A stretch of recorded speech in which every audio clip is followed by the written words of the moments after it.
દોસ્તો, આવું જ થાય જ્યારે આપણે ઘણી બધી અપેક્ષા લઈને કોઈ ફિલ્મ જોવા જઈએ. હા, મારે વાત કરવી છે મીઠડા મહેમાન ફિલ્મની, જેનું ટ્રેલર જોઈને એવું લાગ્યું હતું કે ચાલ જીવી લઈએ, ફિલ્મથી પણ એક સ્ટેપ આગળ હશે આ ફિલ્મ. હવે એક લાઇનમાં કહેવું હોય તો મીઠડા મહેમાન એક ટાઈમ પાસ, એન્ટરટેનિંગ અને એક મેસેજ આપવાનું કામ કરતી ફિલ્મ છે, જેનો અંદાજો કદાચ તમે ટ્રેલર જોઈને પણ લગાવી શકશો. હવે વાર્તાની વાત કરીએ તો આદિત્ય એટલે કે યશ સોની નામનો યુવક ડિપ્રેશનમાં છે અને એ માણસ સુસાઇડ કરવાનો ઈરાદો ધરાવે છે. તે હરી એટલે કે મિહિર રાજડા નામના કેબ ડ્રાઈવરને મળે છે અને ત્યાંથી શરૂ થાય છે અમદાવાદથી ઉદયપુરની યાત્રા. જે યાત્રામાં આગળ જતા કોમલ એટલે કે આરોહી પટેલ અને જય એટલે કે મિત્રા ગઢવી પણ ઉમેરાય છે.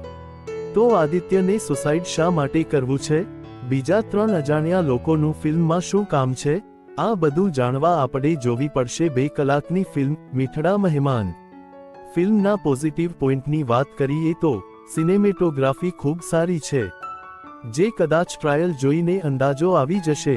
કલાકારોની વાત કરીએ તો દરેક લોકોએ કિરદારમાં 101% આપ્યું છે, પરંતુ મિત્રા ગઢવીએ 1001% આપી દીધું છે, જેના કિરદારને જોઈને આપણું દિલ ખુશ થઈ જશે.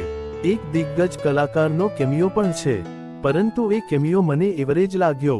બાકી વધુમાં કહું તો ફિલ્મના ગીતો મને સારા લાગ્યા અને ગીતો ફિલ્મને એક સ્ટેપ ઉપર લઈ જવાનું કામ કરે છે.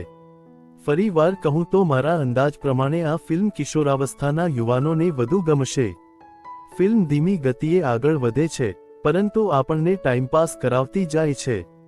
ફિલ્મ મીઠડા મહેમાન ને હું મારી એવરેજ ફિલ્મ કેટેગરીમાં રાખીશ. બાકી આપ લોકોએ ફિલ્મ જોઈ લીધી છે તો મને કોમેન્ટમાં જણાવશો કે ફિલ્મ તમારા મતે કેવી છે. તમારા કોઈ પ્રિય કલાકાર આ ફિલ્મમાં છે તો શનિવાર અને રવિવારે આ ફિલ્મ જોઈ આવજો.